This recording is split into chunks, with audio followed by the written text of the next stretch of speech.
Those drums just hit so much better down here, don't they? They do. It's just so nice. Back in the studio. Back home. Yeah. Oh, man. Where the drums are received. You know, that's really just like double, like kick, drum. Like, it's not the hardest intro, but just because something's simple doesn't mean it's not magnificent. That's true. That's true. Simplicity is a beautiful, beautiful thing. There's a lot of there's some theology behind these drums, huh? All drums have some theology behind them. Well, it is good to be back in this location. Yes. Here. Hopefully there will be not as much riffraff as people our walking last by. Yeah.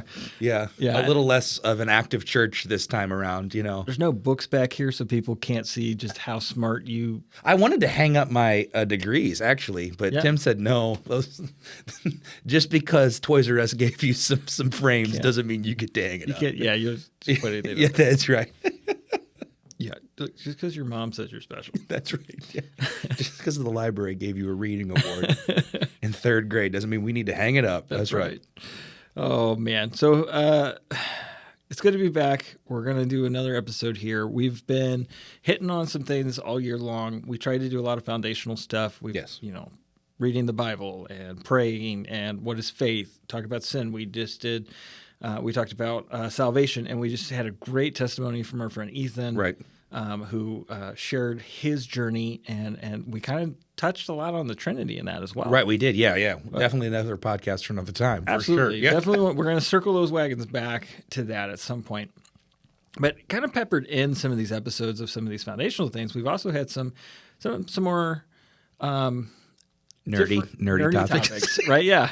Let's be real, Colin. Okay. Things that we're interested in. Yes. Things that we want to talk about too. So we did the Council of Nicaea, and we did deconstruction. Right. Yeah. So we did a great one on worship where we just talked about secular music the entire time. Can I tell you a quick story? The other day we were listening to a Christian band, and I would say they are a worship band, and it had some dudes that were in another band that had literally they went down the deconstruction path. Okay. And I knew that, and we were listening to it, and they were really good. And I turned to Carly and I started saying, they were in this group with this person and this person, but that person now they don't even believe. And she's like, Brandon, so help me. If you're about to tell me that this band deconstructed, and I was like, either our podcast is rubbing off, or she has been also diving into deconstruction. But we did talk about deconstruction and worship, and there are some worship bands that are deconstructing. So yes, deconstruct it out, man. Yeah. So and we talked about legalism too, which is a great one, and so some of the things that have led to these deconstructionist movements have been things like legalism. Right. We've touched on that a little bit. But some other things that have led to this, has been challenging stories and passages in the Bible. Right. Right? So like we've talked about, hey, the Bible is the inspired word of God. Yes. Right? So how many times have you heard someone say, yeah, well, what about where the Bible says this? Right. How is that okay? Oh, all the time. Yeah. Yeah. Yeah. I mean, I think that's because the Bible is so vast and it covers so many years and so many stories, and there's so much truth in it. A lot of times, and because I think a lot of people are opponents of the Bible, know that the only way to attack the Bible is through the Bible. They don't know how to use the Bible, but they know that I can't not, like, if I can show the Bible somehow contradicts itself. Right. And so they always try to pick an obscure story that ironically is like 2 verses that isn't even the whole story. You know what I mean? Right. And so they proof text. And so I think today is a prime example of a proof texting. I just see somebody like, yeah, well, the Bible says that Jesus wept. And if he was truly a man, he would not have wept. I can't tell you how many people in youth group, that was their favorite verse. And I was like, guys, so for us, it was wasn't Moses tied his ass to a tree? Yeah. It's gotta be. There either needs to be a bad word in it, or it just needs to be short enough that you can be like, what's your favorite verse? Oh, bro, it's Jesus wept. So you can remember it. Yeah. Because I'm sensitive like Jesus. Yeah, right. Yeah. Now let me get out my guitar. Anyway, this is Wonderwall. This is one headlight. That's right. Sorry, but listen to them recently. Gosh, I love the Wallflowers. Oh, yes. Oh, man. Bob Dylan's son. Bob Dylan's son, yep. Jacob Dylan. Jacob Dylan, that's right. Yeah.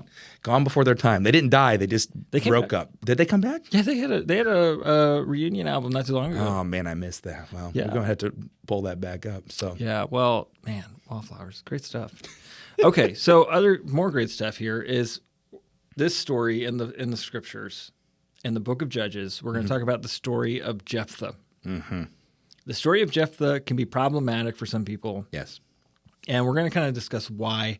I think it'd just be best, let's just read it. Sure. And then you that's listening or watching, you can maybe pick out why this becomes a problematic verse for some people. Should we real quick tell who Jephthah is? Like, just he's a judge. I think that's important. We said it's in Judges. Yeah. Well, that way they know now he is a judge. I didn't know if that was important. Some people You know might be. what? Yeah. You're right. So there's a few things. We are going to kind of get into who Jephthah is here, I think, later. Does he get down here?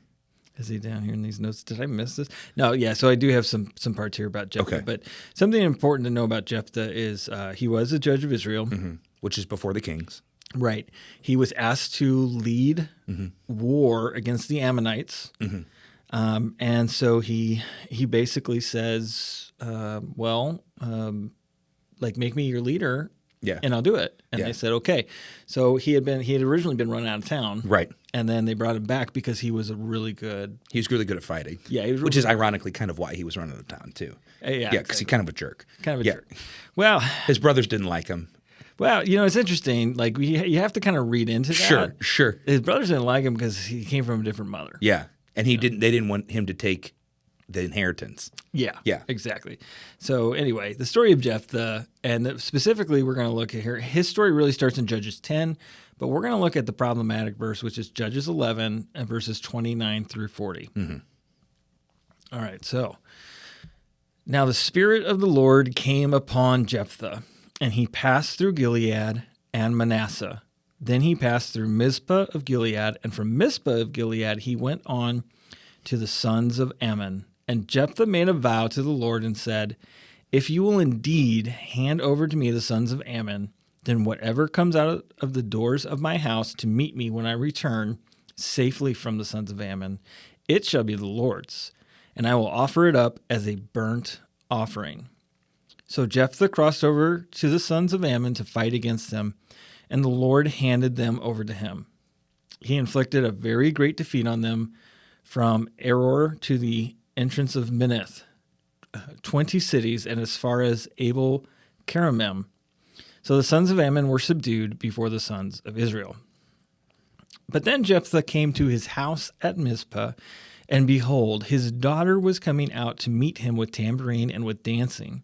And she was his one and only child. Beside her, he had no son or daughter. So when he saw her, he tore his clothes and said, "O my daughter, you have brought me disaster.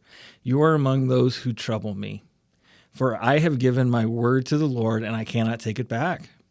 So she said to him, "My father, you have given your word to the Lord. Do to me just as you have said, since the Lord has brought you vengeance on your enemies, the sons of Ammon." Mm-hmm. And she said to her father, "Let this thing be done for me. Allow me 2 months so that I may go to the mountains and weep because of my virginity, I and my friends." Then he said, "Go." So he let her go for 2 months, and she left with her friends and wept on the mountains because of her virginity. And at the end of 2 months, she returned to her father, who did to her what he had vowed. And she had no relations with a man. And it became a custom in Israel that the daughters of Israel went annually to commemorate the daughter of Jephthah the Gileadite for 4 days in the year. So the problem here is Jephthah sacrifices his daughter as an offering to the Lord God in return for defeating the Ammonites. Supposedly. When you read it, when you're reading through that, you can come to that conclusion. Right. Yes. This is a verse that I have heard that has been used to talk how God ordains or allows human sacrifices. Right. He honors it. And he prefers it almost. Right.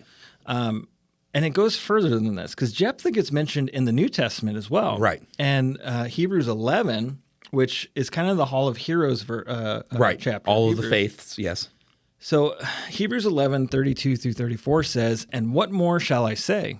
For time will fail me if I tell of Gideon, Barak, Samson, Jephthah, of David and Samuel and the prophets, who by faith conquered kingdoms, performed acts of righteousness, obtained promises, shut the mouths of lions, quenched the power of fire, escaped the edge of the sword, from weakness were made strong, became mighty in war, and put foreign armies to flight." So here He makes it. He makes it into the Hall of list. Heroes. Yeah.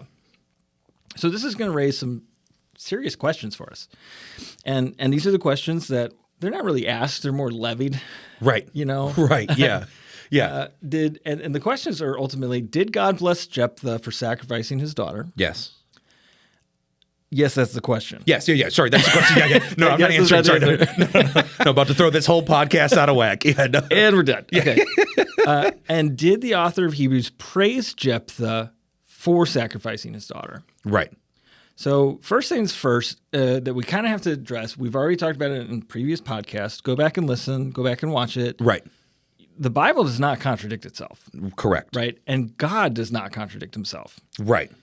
Also, we have to know that when you read the stories in the Bible, you don't read them in a vacuum, but in context of everything else that has happened and will happen in the Bible. Right. So when you read in Judges, you do kind of have to have an understanding of who the people of Israel were, where they came from, the covenant that God made with them. Mm-hmm. And you have to see where the fruition came in the New Testament, right, where Jephthah is being remembered as a father of the faith. Correct. Right. You have to understand you have to understand Jephthah's whole history really to understand this story. And like you said, I think what truly is at stake, because this is what I've heard, is this is a text that proves that God is no different than the God of the Aztecs. So therefore this God is not a loving God. And therefore if this God is not a loving God, Jesus is not a loving sacrifice. It is a human sacrifice. You see what I'm saying? So it turns into this cosmic child abuse. Exactly right. It turns into this weird kind of what was that that movie with, it was like really gruesome, but it was about like the Amazon, not the Amazon. It was about like I think it was the Incas and the Mayans, and like and it's that guy who's like he's captured and he's trying to get back to his. Is it the Mel Gibson movie? Because he makes a lot of gruesome movies. Is it Apocalypto or something? Apocalypto. Is that what it is? Yeah. Oh man, I've not seen that. Well, it's pretty. But like this is the kind of God that they say this is a verse that they say, see, your God is no different than that God. Right. So clearly Jesus is not, so like you said, this is another, the Bible doesn't contradict itself, but also the God of the Old Testament and the God of the New Testament are the same God. Yes, they are. So this is a way that some people will attack and say, see, no, they're not. So I think we have to understand that. Yeah.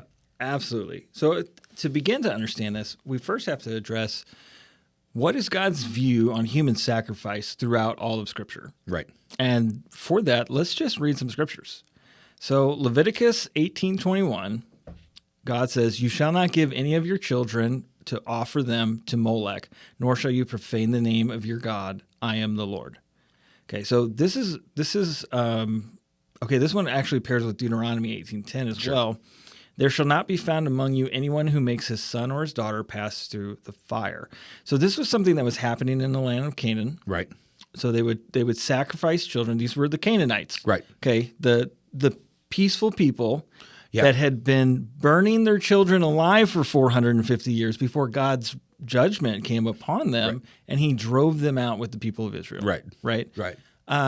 Just for the record. If you are listening and not watching, he made some very big air quotes on peaceful. Yeah. Yes.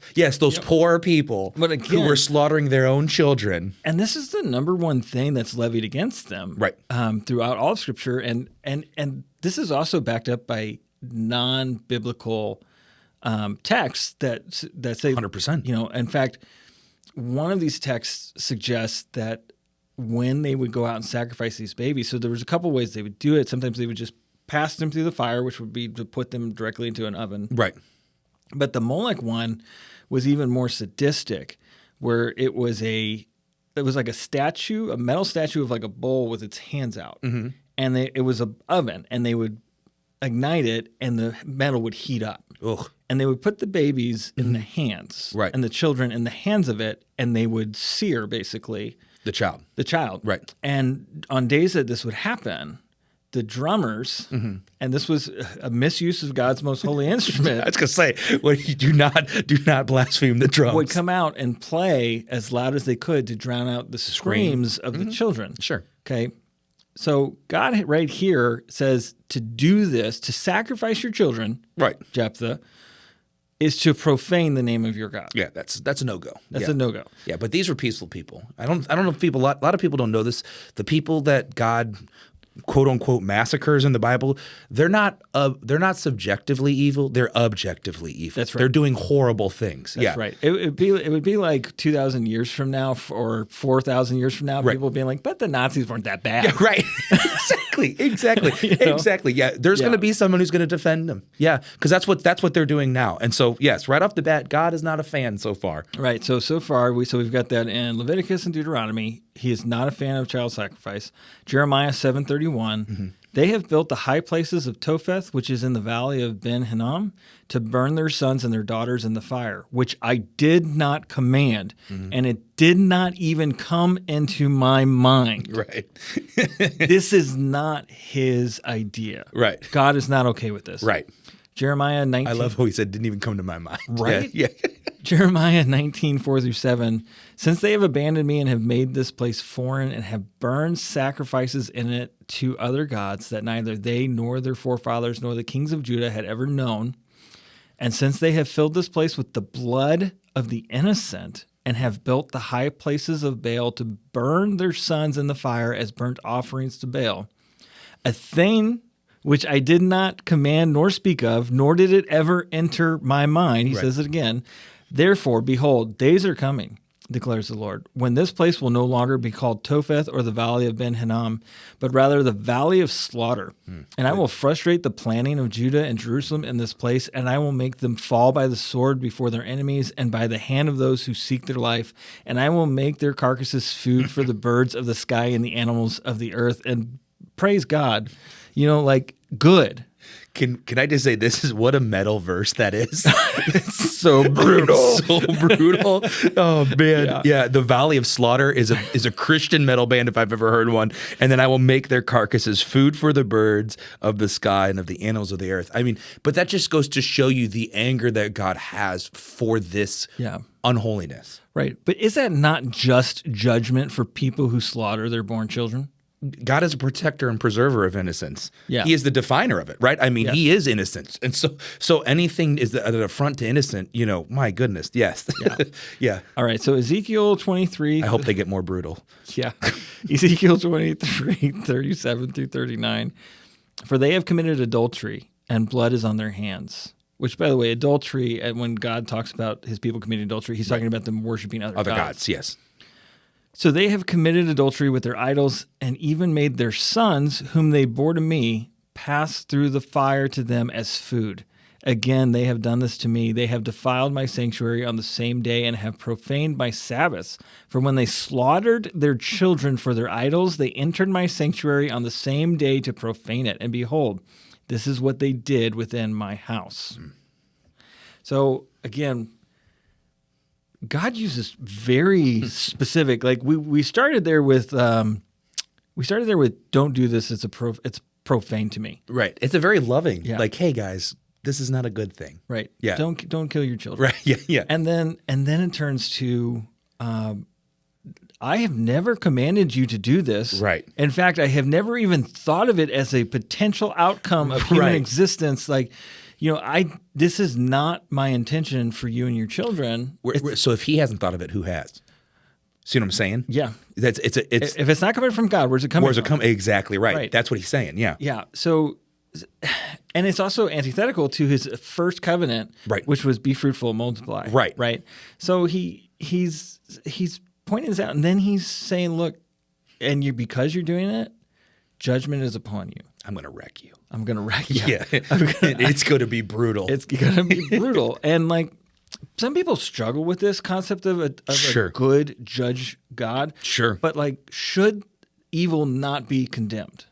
God has also got a consequence. You're either going to pay for your consequences in this life or in the next. Right. It's just a fact. And so to have this is, like you said, God is the author of justice, and a good God preserves justice. Yeah. And if it's not going to happen here, it's going to happen later. Yeah. You know? Now, something that we've talked about on this podcast before is substitutionary atonement. Correct. And this is something where, some people kind of misunderstand this concept of Jesus taking our place on the cross. Right. But God doesn't even permit human substitutionary atonement. Correct. He says in 2 Kings 14:6, but he did not put the sons of the murderers to death in obedience to what is written in the book of the law of Moses, as the Lord commanded, saying, the father shall not be put to death for the sons, nor the sons be put to death for the fathers, but each shall be put to death for his own sin. Right. So God's order is that we pay our own price. Correct. So what about Jesus? Well, that's what makes Jesus special. Right.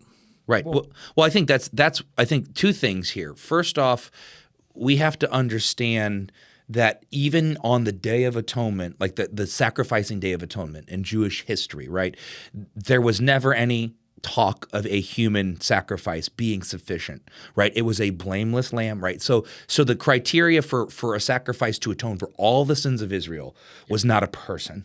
Right. Jesus is a person. I mean, let's be real. But he's more than this. Is a complete sacrificial atonement is a completely different thing than what we're. Well, here's the thing: is there a man who is not worthy of death? No, we all are. Right. So we've all earned judgment. Correct. Right. Who hasn't? Jesus is that's what I'm saying. He is the sacrificial lamb. Can you pay for somebody else's debt when you're in debt? No. So there is a place to say it doesn't make sense for me to take your place. Now there's in a human sense there's a and Jesus even says, what a great act for a man to lay his life down for his friends. To sacrifice yourself. He's not talking about burnt sacrifice offerings. He's talking about putting others before you and laying yourself down for somebody else. That's a different thing. Right. It's way more different than me holding you accountable for your son's actions. Right. Or taking my kids and sacrificing them to other gods. Right. Or even trying to sacrifice them to the God. Right. Right. But I think the thing here is that what we see here is that God's character is built on this idea that it's unjust to kill the innocent. Right. He is not okay with killing innocent. Right. Right. And that is who he is. And we've just proved it over and over and over again. And we could pull more verses out, but he says it over and over again. One other thing to talk about here when we talk about human sacrifice, God gave very specific laws about sacrifice. Correct. Right. And it wasn't just don't make them human. Right. In Leviticus chapter 1, yes, that's the chapter that's all about the burnt offering, right? Which is what Jephthah offers, right? He offers a burnt offering. There are only 4 things that are mentioned as acceptable, which are goat, sheep, turtle doves, or young doves. Right. None of those are people. Correct. Well, but also, I've heard a rabbi bring this up. Right. If a pig had come through the door, would that have been an acceptable burnt offering? Right. The answer is biblically no. Right. And he should have understood that. Jephthah's whole demeanor is irresponsible in this whole thing. And I know we're going to touch on some of this, but his whole demeanor is irresponsible from the flippantly of, first off, I'm going to make a deal with God. Okay, that's a bold statement, Cotton. See how that pans out. Say that again, I know we said that a couple episodes ago, baby, but that, and then, I mean, the fact that I almost picture in this mind, he's like, all right, God, if you'll deliver me from my enemies and bring me home safe, whatever. And he just is kind of looking around and he's like, whatever walks through that door over there to my house. It's almost like he's making it up as he goes. He marches past Mizpah on his way to the battle. Right. Yeah. So he's seen his home recently, right? So it's just like, okay, where could it be? Of all the things he picks that. And so I think that's crazy. But I also think back to just another thing I want to say about the sacrificial atonement of Jesus. Jesus was not a burnt offering.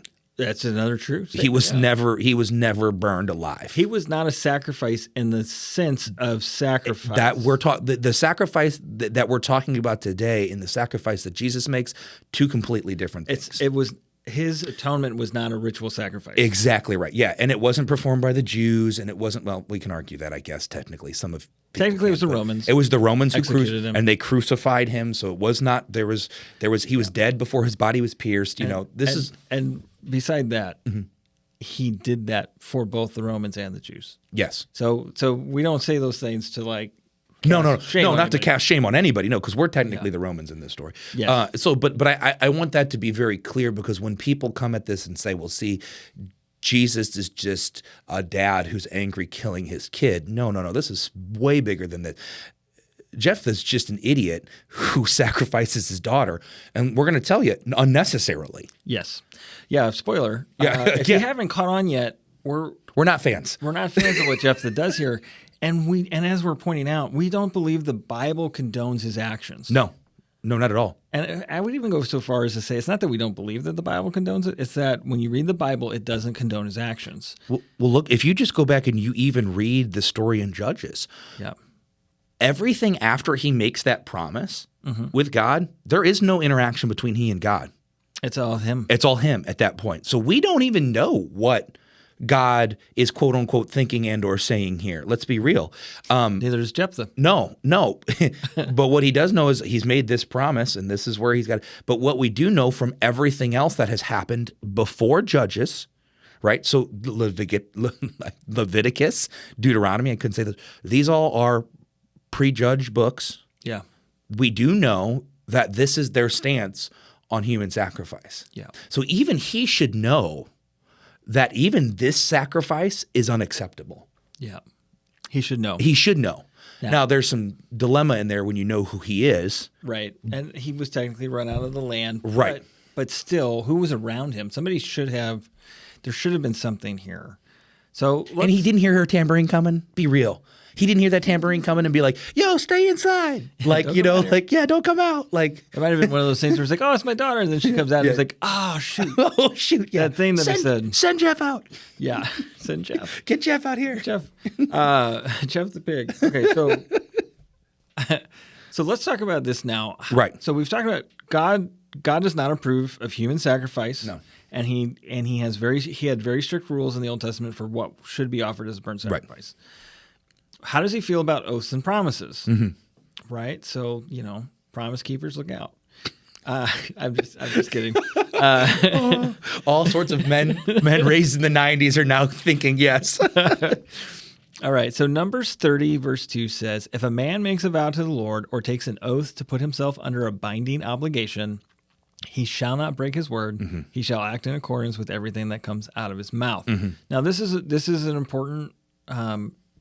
This is kind of an important rule of thumb here. Yes. Is that your word should be your yes bond. Is a yes and your no is a no. Right. So if you say you're going to do it, you're going to do it. Right. So and if you're making a vow to the Lord or an oath to the Lord, this is a binding obligation. You're right. So Numbers kind of addresses that. Mm-hmm. And Jephthah obviously believes that part. Yes. Right? He's read Numbers. Right.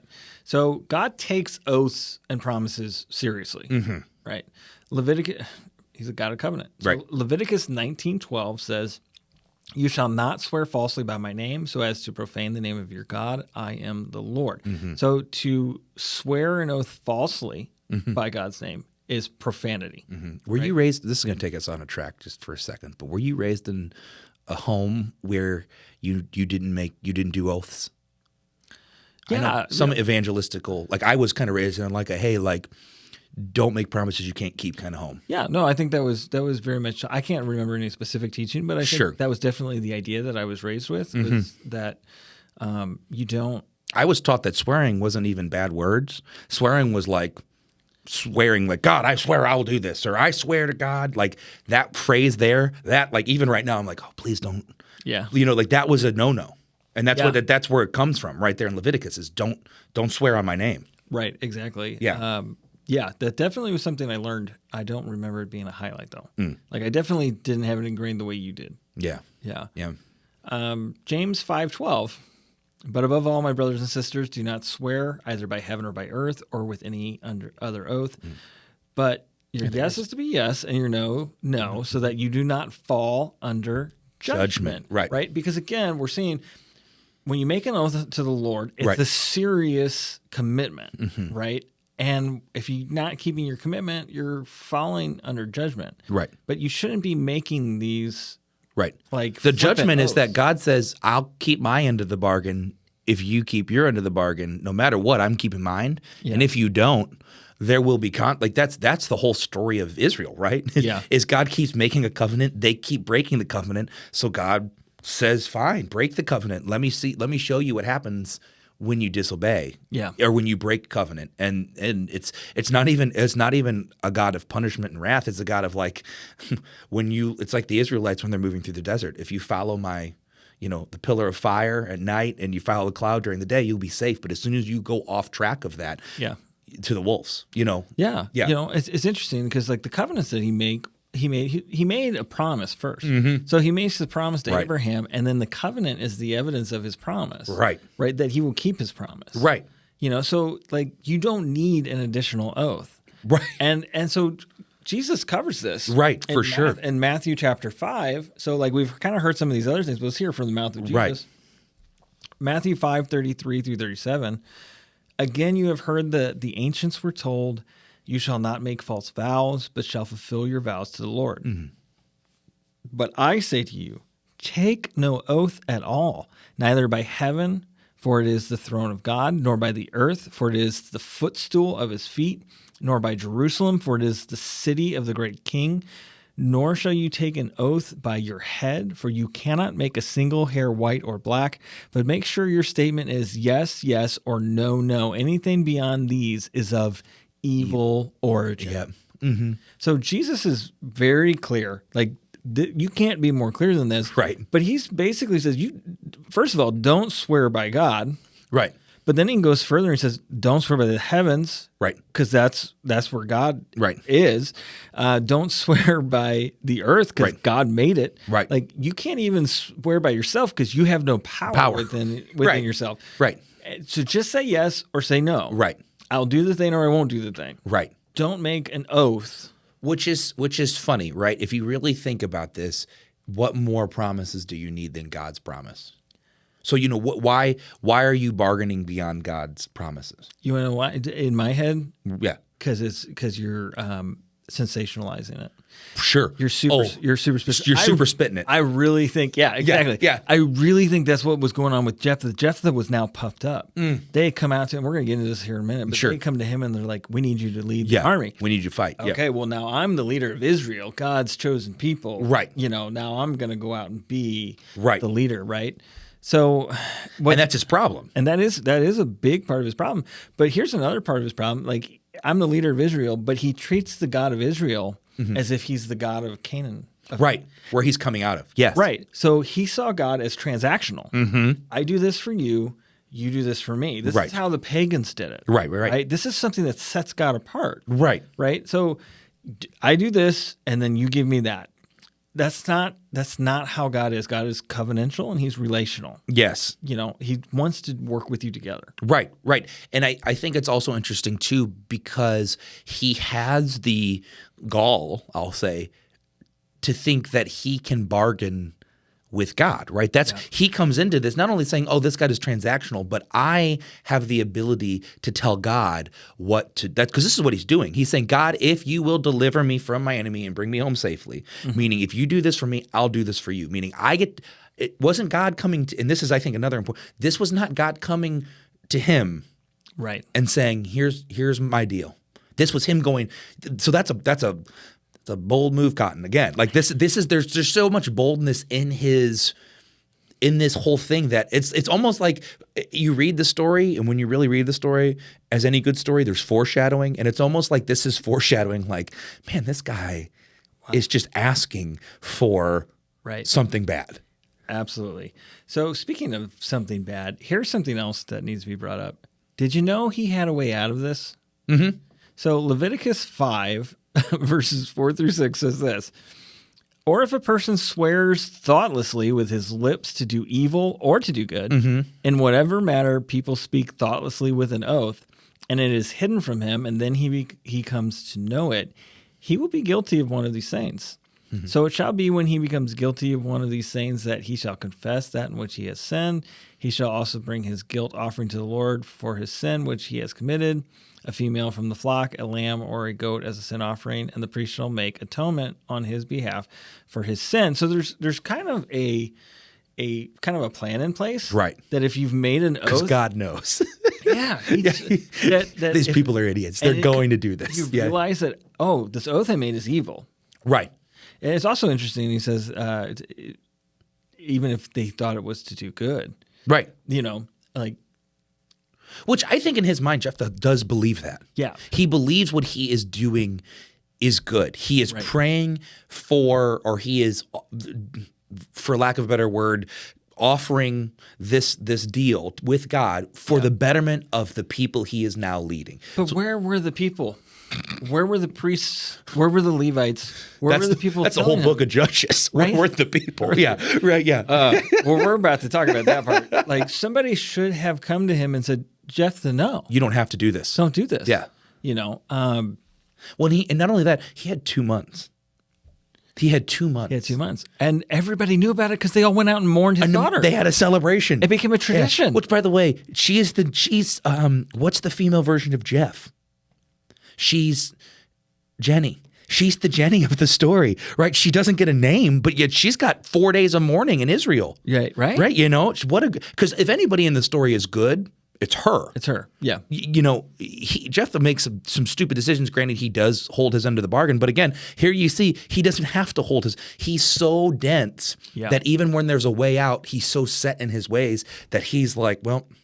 Now, I think it is important to note here that there are some traditions and some people who don't believe that he actually sacrificed her. Right. That he instead donated her to the temple. And she just served in the temple. But it really doesn't make sense narratively. Mm-mm. And it says specifically, he did unto her what he had promised. What he had promised, And what he had promised and planned was a burnt offering. Yes. Yes. So. Yeah, no, I think they're just trying to make him out to. That's the tragedy of Jephthah. Yeah. That's really what it's called. Is there's a tragedy here that is, he wins and loses. Yeah. So let's talk about the state of Israel at this time because because where were they at? Yeah, we pointed this out. Like, what are you guys doing? Yeah. So during the time of Judges, there was no king. Mm-hmm. Israel was still kind of settling into the land of Canaan, and they were constantly at war amongst the people of Canaan, and also constantly going back and forth of mingling with them. Yes, which is something God told them not to do. Right. There's a phrase that is repeated 7 times in the book of Judges. Okay, and that is, "Then the children of Israel did evil in the sight of the Lord." So it is a common theme that pretty much anything that the Israelites are doing in the book of Judges. Right. God's not okay with it. Right. Like, he's consistently pointing out that they're doing evil things. Right. That's why that's why there's a judge. Like, that's a word. Right. It's not a king or a ruler that's called a judge. He or she. Yeah. There's Deborah as a judge. A judge is there to judge. You know what I mean? To judge the people of Israel, meaning to not only just make decisions, but to also offer sentence, I guess, if that's what you want to, you know what I mean? Yeah. Like to decree things. And that's because Israel was like you said, they were still settling.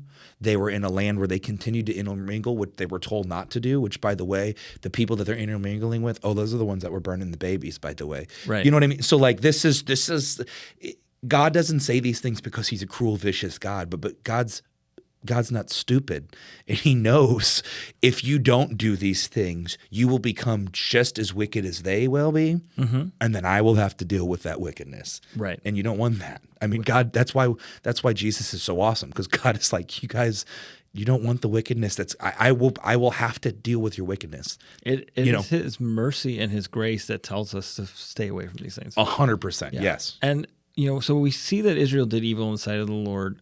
Okay, when you think about the most evil towns and cities and places, when we think about the Old Testament, what comes to mind? Well, I mean, obviously, Sodom and Gomorrah, places like that, right? Yeah. Okay, Judges 19. Right.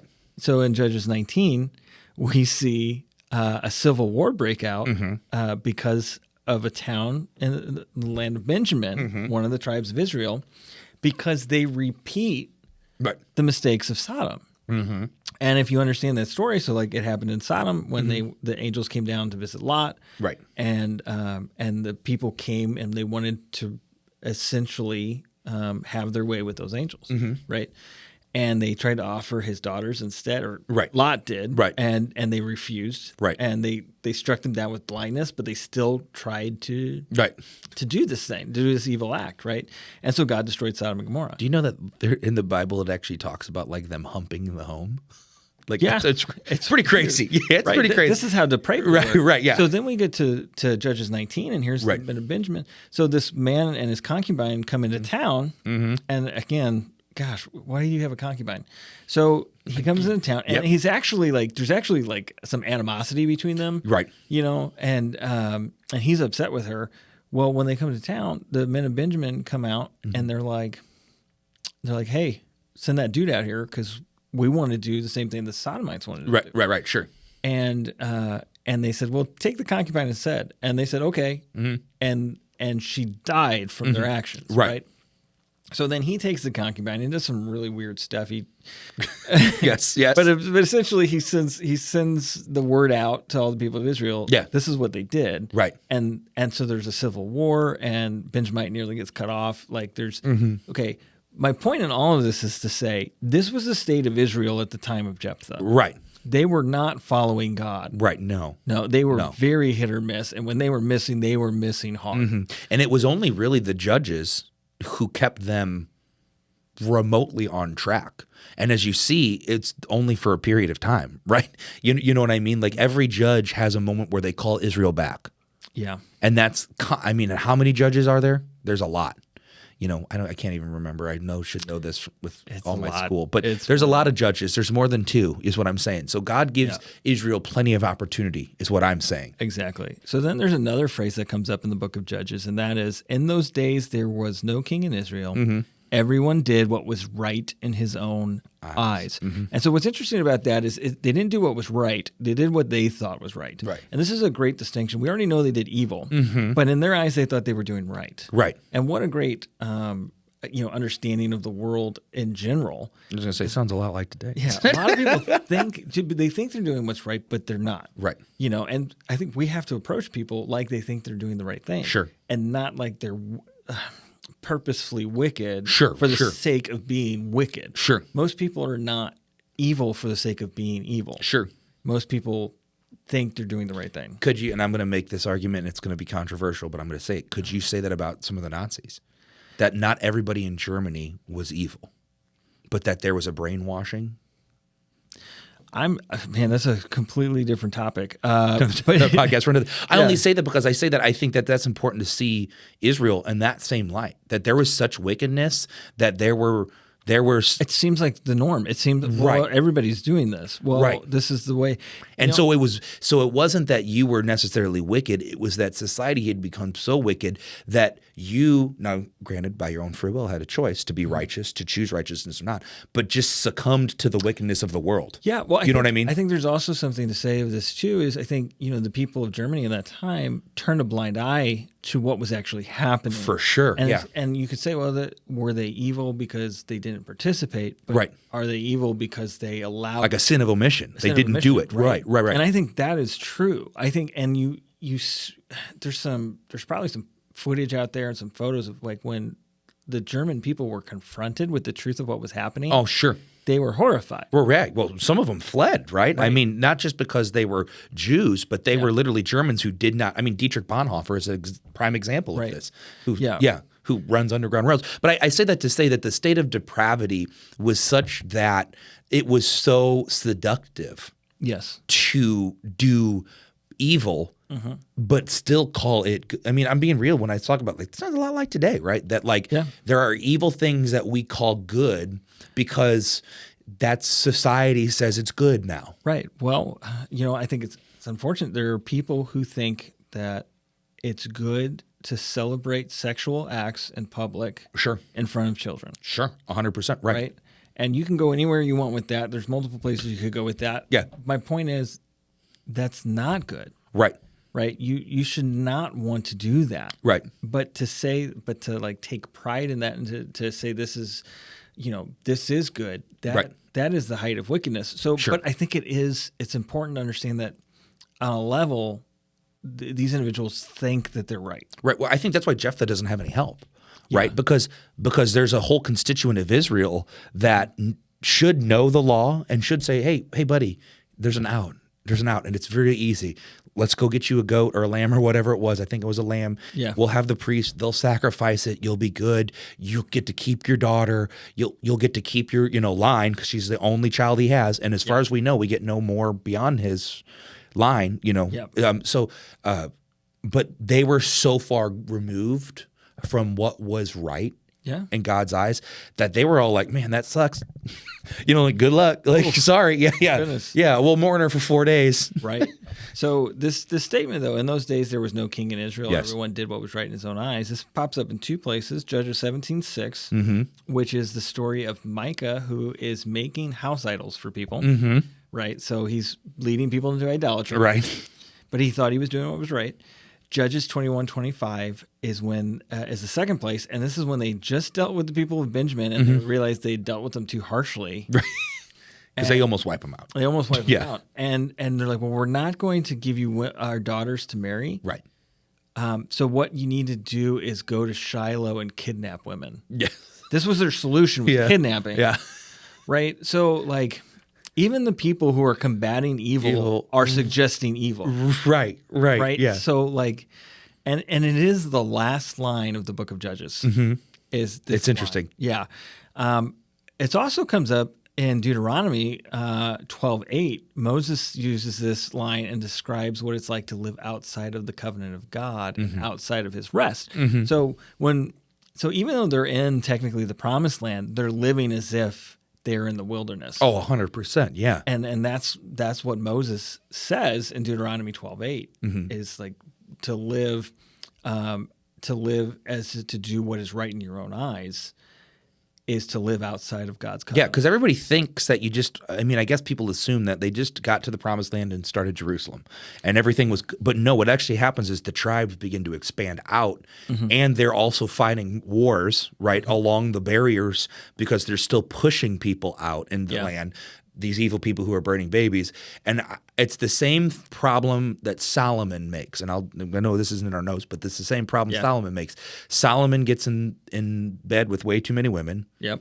And then those women bring foreign gods in. Well, a lot of those marriages were political. 100%. And that's what I was going to say. So what I think is happening here is it's easier to create a truce politically than it is to fight the war.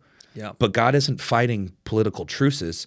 He's fighting a battle of good and evil. And he knows that these people have burned their children for decades, centuries. And you're going to make a pact with them. Right. But that's not what I told you to do. Right. Right. Here's the thing.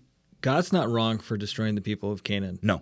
Anyone who sides with the people of Canaan are wrong for not seeing how evil they are. Like you said, if you side with the Nazis, right, that's pretty bad. You know? You've got a problem. Right. And there was a time in history, not recently, but in ancient history, where the Jews understood that eventually. Yeah. Was where it takes people like David and it takes Solomon to understand this, but they always constantly keep losing sight of that and chasing foreign gods. That's why it's the number one commandment. Right. Right. Because God knew we're going to struggle with that one the most. Yeah.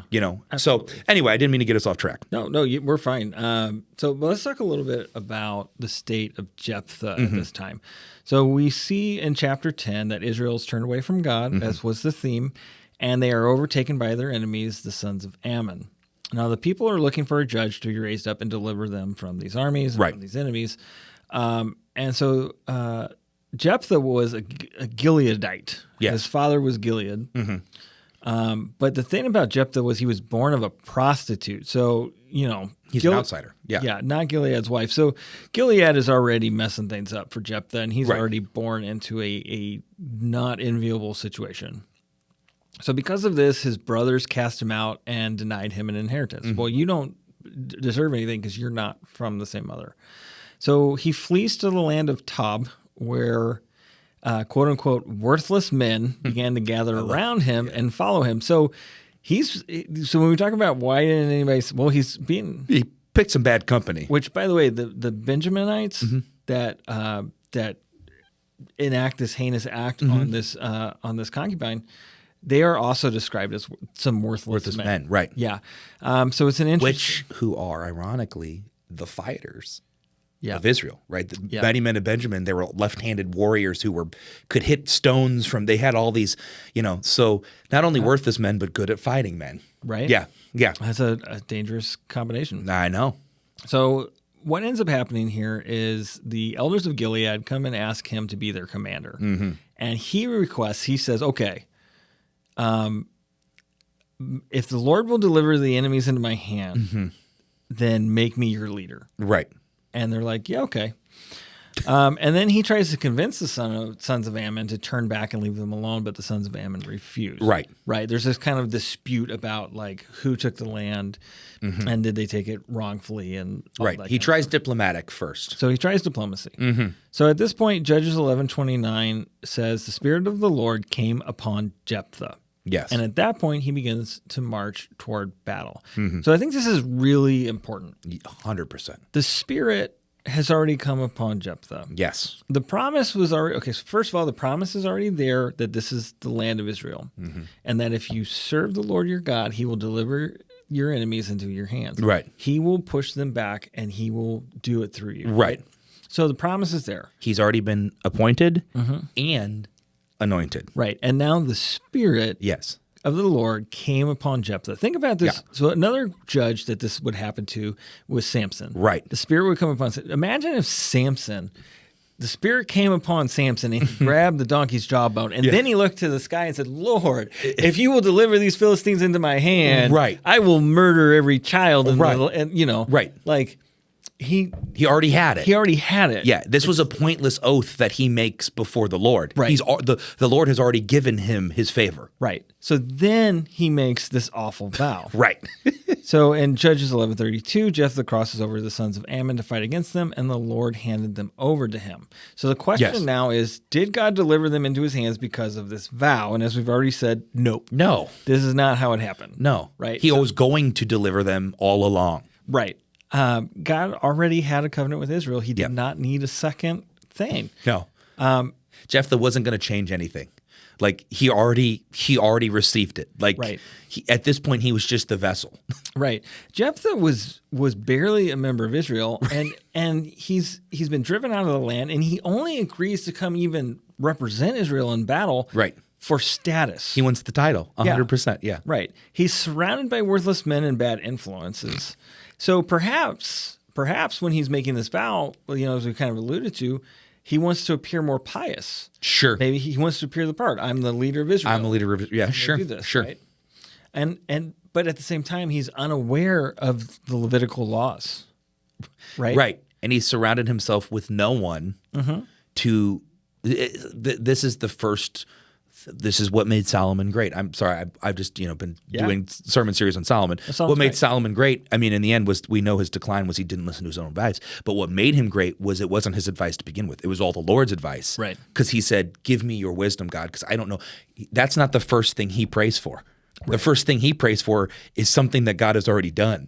You know what I mean? Like he doesn't surround himself with advisors and wisdom who say the Lord is upon you. No, he surrounds himself with worthless men who are good at fighting because they've got a name for themselves. They've got a job to do. And then says, "Hey, by the way, God, if you deliver me, even though I've already been told that you will deliver me, whatever comes." Like I said, it's just when you read the story in full context, you almost are like, this guy is an idiot.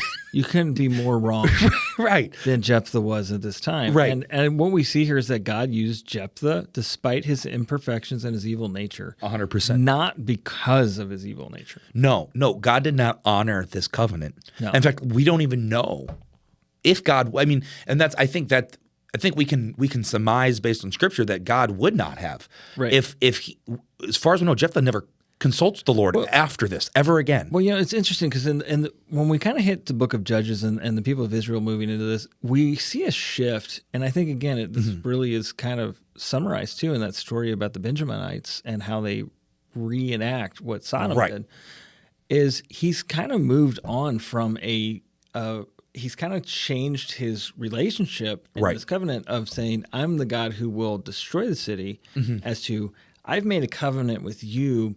You are supposed to drive out evil. Right. Right? Right. So So God is not like, so the fact that God doesn't respond, and I think this is where people miss that. This is where people have a problem. Right. It's because God doesn't suddenly come down in a pillar of fire and say, Jephthah, you fool. Right. And just straight up say, this was wrong. Right. And it's like, God expects you to read the story and understand the proper conclusion. Well, he does do that. Just not in this story. It's the story of Abraham and Isaac. Right. Same question, but this is the difference.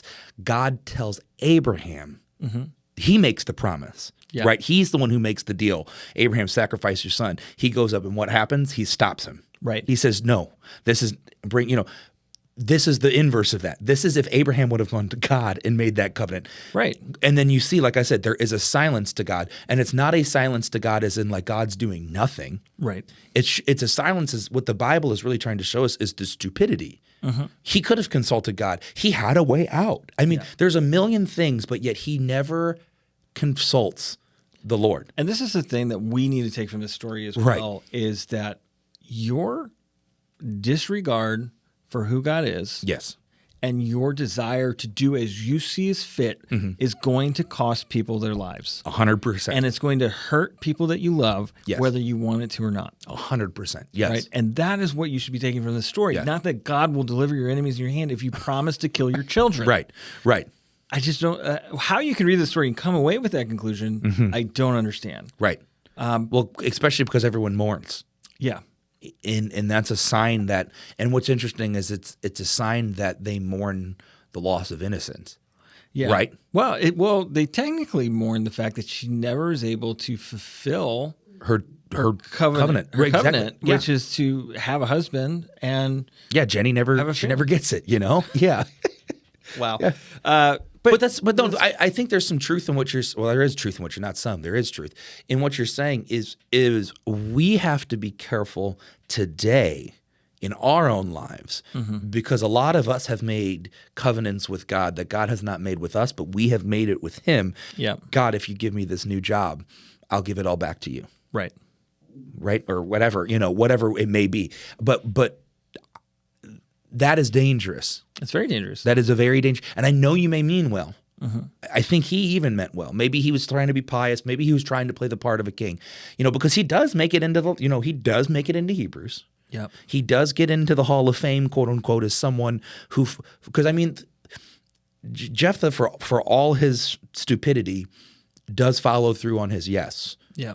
He didn't have to, but he does. It's like, he stopped reading. Yes. I guess he proof texted because he took a verse that actually happened after the verses before it. Yeah. But you know what I mean? Like, yeah. I don't have this in the notes, and I wish I did. But the thing that he misses that we have to understand today is that God prefers obedience to sacrifice. 100%. You don't have to sacrifice. You have to be obedient. And that might lead to some sacrifice, but it won't. It'll be easy. It'll be what God, maybe not easy, but it'll be the thing that God desires for you to sacrifice. If God is calling you to sacrifice something, I firmly believe it's because He's got something more. Yeah. Because God does not do less, He does more. It may not be what we think or what we want. Right. You know what I mean? Because we want things that we don't need. Right. Like right now, if you sacrifice your paycheck and send it to me, God will bless you with a bigger paycheck. Right. Yeah, exactly. If God told me that, most certainly. Right. But I think that's the dangerous game that I think people play though, right? Is like, if you do this, and this is a pastoral thing, right? And I think, let me flip that back to me. Like, I'll tell you as a pastor, if you give my church more money so I can get a better paycheck, God's going to bless you for your obedience. This is the prosperity thing. Exactly. This is the prosperity gospel. That's dangerous. Well, you're going to need a private jet. Right. Darn right, I'm going to need a private jet. Yeah. Right. So bless Pastor Brandon and God will bless you. And that is a transactional God. Exactly right. And God is not transactional. No, God is a God of obedience. That's right. 100%. He wants you to do what He says. Yeah. Not what you say. I mean, He does want you to do what you say, but He'd rather you do what He says. Right. You know what I mean? And what you should be saying is, God, what do you want? And that's, again, what He never does. In this whole story is He never says, God, what do you want me to do? No, He does not. He's only ever concerned about who he can become and what he can Right. Right. So here's the thing. We've said Jephthah was an idiot. Right. Okay. So then how does he make it into Hebrews 11? Right. Sure. Right. And so I think, what we have to look at here is, does his mention in Hebrews look at his behavior with favor and as a sign of his faith in God? But let's take a look. Let's start by taking a look at the rest of the list. Yes. So the first person here is Gideon. So Gideon first comes on the scene destroying idols and followed God's commands to defeat the large army of the Midianites. And if you're familiar with Gideon, Gideon is like the opposite of faith. He makes God prove himself multiple times. 100%. Yeah. And then God whittles his army down to like 300 people, something small. I forget what the number was. And then God creates confusion in the Midianite camp, and they kill each other basically. Right. And then Gideon drives them out. So then what happens is, as Gideon goes on his tour of destruction, of driving out these enemies, he has all of his people that go with him, like take one golden earring that they plundered and give it to him as payment. And then he melts it down and makes an ephod out of it, which he placed in the city of Ophrah, where the people of Israel committed idol worship with it. And the Bible says it was a snare to his family. Yeah. So Gideon starts by destroying idols and ends with creating an idol. Yep. Right. Now that he is God's chosen, now he's creating something new. And so Gideon was not perfect. He was not good. Right. He did some things that the Lord told him to do. The next one is Barak. Barak led Israel to victory against the Canaanites along with the prophetess Deborah. Right. He was hesitant and refused to do what God had told him to do if the prophetess didn't come with him. And the result of that was Deborah said, fine, I'll come with you. But now the glory will go to this woman, this other woman who's going to basically... Who's not even Hebrew. He's not even Hebrew. Yeah. Instead of you. And what happens is the leader of the other army ends up going into this tent to hide, and this woman convinces him to fall asleep, and then she drives a stake through his head. Yep, nailed him. Yep. Yeah. I love that story because it's so funny because it says it starts off with, it says that while Deborah is judging Israel, so Deborah is in charge. She goes to him and says, Barak. This is almost the inverse of what we're talking about today. He goes to Barak and says, Barak, God has delivered this army into your hands, and he said, nah. How about you come with? Like, I mean, imagine. Like, he says no. Like, that's why she has to go, is because he says, "Will you come with me?" Like, so this is not this mighty man who picks up a sword and runs into battle. This is the guy who says, "I'd rather not. No one will listen to me. They'll listen to you, though." Right. He has to use, and I don't mean to belittle this. He has to use a woman. I mean, like, I think that's a very powerful statement that a woman has that kind of power in ancient Judaism. Well, he recognizes that God is with Deborah. Right. And he's like, well, I'm not going to go anywhere. And like, part of you is kind of like, I guess I see what he's saying. Like, I'm not going to go anywhere unless I know God's going to be there. But what he did was he discounted the fact that God was with him. With him, right. That Deborah says God's with you, go. Yeah. Right. Yeah. Exactly. Yeah. And then there's Samson. So we kind of already talked about him. But we know old Samson. Yeah, that's right. Samson defeated the Philistines and was a thorn in their side. He ends up losing his abilities because of his hubris. He dabbled with prostitutes and disregarded the laws of Israel. Like he didn't keep the kosher things, and he then like he tricked other Israelites into eating non-kosher food. Yeah, and so like Samson was a jerk. He was a big old jerk, right? And there was nothing redeeming about him other than the fact that he destroyed God's enemies. Yeah, that he was strong. Yeah. Right. And he dies by suicide, essentially. Yeah. Yeah. Now, that's another podcast for another time, but I think that's important to note is the most noble death that he has is to kill himself. Right. There's another guy named Saul who does that same thing. Yeah. And it's not favorable. I'm not saying I'm not here to debate suicide, but I'm saying how he goes out is not the champion of Israel. No. He goes out saving basically what's left. Basically, let me take some of them with me. Right. Exactly right. Yes. Then David. So David is the man after God's own heart. He killed Goliath and he became the king of Israel, right? He also committed adultery. He had one of his mighty men. So one of his mighty men, he had him killed so that he could then steal his wife. And this was actually interesting. Like sometimes I think I've missed this in this story. So he he sleeps with Bathsheba, Mm-hmm. and then Uriah comes back, Mm-hmm.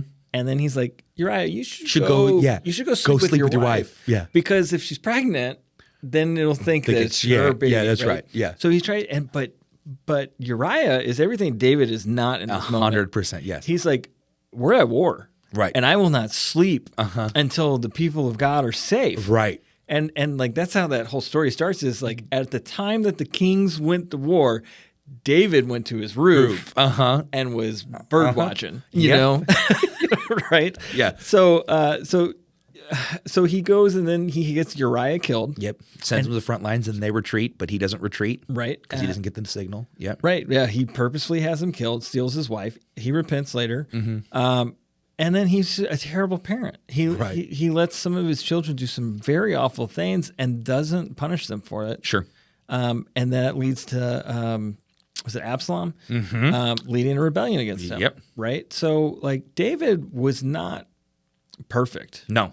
No. The thing redeeming about David was though he wanted to do right by God. What's interesting about all of the characters, except for Barak so far, all of them start off good. There's a desire. And Barak's kind of just indifferent. Yeah, Barak's just a weird one in this list, to be honest with you, because he's just part of the story of Judges, but he's not even the integral. He doesn't start the war and he doesn't finish the war. He's just a part of the war. He's just a part of it. But I think it's interesting that most of these guys that we're reading, the big names, Samson, they all start on a strong note. But as soon as they get a taste of victory, right? As soon as they get a taste of what God has promised them, they turn their back on the promise, right? And you see it with Saul. Like David repeats the same issue that Saul does, right? And it takes someone literally coming to David to call him out before David repents. Right. You know what I mean? Like he doesn't just fall on his knees and say, "Oh God," he tries to hide it. Yeah, Yeah. So then the last one here is a tough one. Is Samuel? So Samuel was a great prophet, and he anointed the first kings of Israel. Mm-hmm. Something that we kind of miss about Samuel, though, is his children were in the priesthood as well, because that's how that worked. So they're not just his children; they're kind of his disciples, and they're kind of his employees to a degree. And they accepted bribes. They were cheats in court, and ultimately, it was like their behavior that led the people of Israel to want to move to a king instead of having judges and prophets. Right. So what we see is that all of these did great works for the people of Israel in the name of the Lord God, but all of them were flawed and made very big mistakes. Right. And so I think if we go back to this, we kind of touched on this a little bit, but it says in Hebrews, by faith conquered kingdoms, performed acts of righteousness, obtained promises, shut the mouths of lions, quenched the power of fire, escaped the edge of the sword, from weaknesses were made strong, became mighty in war, and put foreign armies to flight. Now, what we see, though, is that all of these statements don't apply to all of these people. All of those people, right. Some of them apply to none of them, but like from weakness was made strong. Right. So Jephthah was a castaway. Right. And he became the leader of the army and became the leader of Israel. Right. He became mighty in war. Right. And he put foreign armies to fight. So we do see that. David shut the mouths of lions. Right. Right. He also did some of these war things. Right. And he did perform some acts of righteousness. Right. Right. So like we don't look at that and say performed acts of righteousness or obtained promises and think of Jephthah. Right. Because that's not what happened. No. That wasn't his story. He didn't obtain a promise. He made a promise. Right. Yeah. But he did the thing that God wanted him to do, which was he led the armies against the sons of Ammon. Right. Which was already what he was ascribed to do. God had already said. That was his purpose. This was my purpose. He added the rest of it himself. Right. Yeah. He became mighty in war and put foreign armies to flight. That's exactly the things he did. Right. So to recap, God does not like human sacrifice. No. He's dead set against it. He doesn't think you should make oaths and promises. You should let your yes be yes and your no be your no. Yeah. We know that that the state of Israel was in a bad place. They were doing evil in the sight of the Lord, and they were doing what was right in their own eyes. And we know that Jephthah was not a good man who surrounded himself with worthless people and was in it for the status. Right. Right. We know that God did not deliver his enemies into his hands because of his vow. Right. We know that's true. We know that the Spirit had already come upon him before he made the vow. Right. And we know that just because he's mentioned as somebody that God used in the book of Hebrews, Right. it does not justify or idolize Right. his behavior Right. of human sacrifice. Right. Right. So this was something that should never have happened. Right. And that's the lesson that we learn from it. Right. The lesson that should be taken from this is don't make these types of crazy oaths, and Right. human sacrifice is wrong. Right. Right. It's not say God condoned it because it happened in the Bible. Right. Right. And Right. that's the thing. Like, the Bible is a collection of accounts. Right. It does not condone every act committed that it records, even when it doesn't explicitly express at that moment that this was wrong. Right. Right. In the end, we can conclude God did not bless Jephthah with a victory because of his oath, nor was he considered among the faithful because he sacrificed his daughter. Right. He's there because he did a service to Israel, Right. but he was not a righteous man. No, by no means. No. And just because he followed through on his oath doesn't mean that God condones the oath. And it doesn't even mean that God even made the oath in the first place. I mean, Right. we have no, like this is, I think, like I said, this is so important to this story when people point this out, is this is why God is some kind of Aztec, Mayan, terrible God. Yeah. He doesn't even talk in this whole story. Right. There's never once a whisper from the Lord, like there's no conversation. Like even when he makes that deal, God never's like, all right, shake on it. Like, Yeah. And then, of course, now he's the absent father figure. Right. Like there's no winning. Right. I think.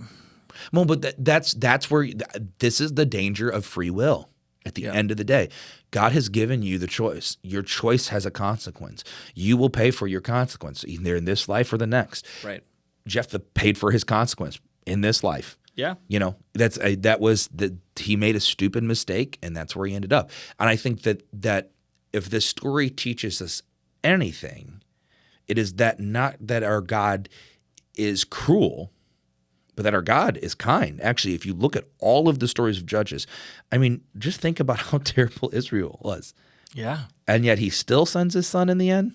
Yeah. You know what I mean? He kept coming to their aid. He kept coming to their aid. He still delivers them from their enemies in spite of the stupidity. There's a few times he delivers them to their enemies. Well, yeah. Well, that's because they become the enemy, right? Yeah. That's because they allow themselves to become like the Canaanites or the Ammonites or whoever. They allow foreign gods to become their God. Right. And God says, no, that's my first commandment. Right. There's a consequence here. And I think that it's even in and I don't know, we'll get there at some point, but even in exile, it's what is his name? What's the king that, oh my gosh, I can't think of his name. It's the king that everybody loves, who brings them back from King Darius? No, what is it? Nehemiah is the one Nehemiah's the one who comes. Yeah, he comes back with, because I can't think of the guy's name now. Someone's gonna be like, oh, it's the king. Oh my gosh, I can't. But like, God uses foreign kings sometimes to do good things when the foreign king is living within the will of God. Yeah. But I think I think that this is the thing. Our free will is dangerous. Yeah. So we need to be careful with it. I think Abraham gets blessed by some foreign kings. Oh, for sure. Yeah. So yeah. Yeah. Favor. Yeah. Yeah. Yeah. Man. Okay. So that's the story of Jephthah. There it is. There it is. So don't kill your babies. And to make ridiculous oaths. And also don't tell untruths about the Bible. Right. 100%. Yeah. Don't pretend that this condones this, and don't pretend that this says something about God that it doesn't. Right. And I think you should take that seriously. You're going to answer for it. Yeah. Yeah. So please, don't just do surface value evaluations, surface level evaluations. Read the Bible, understand the text, right. Understand what's happening, know that it's a larger story than just one verse. 100%. Yeah. Whew. It's also larger than one verse. That's right, it is. That's drumline, yeah. It's drumline. Oh, yeah. Man. Throw that in the fire.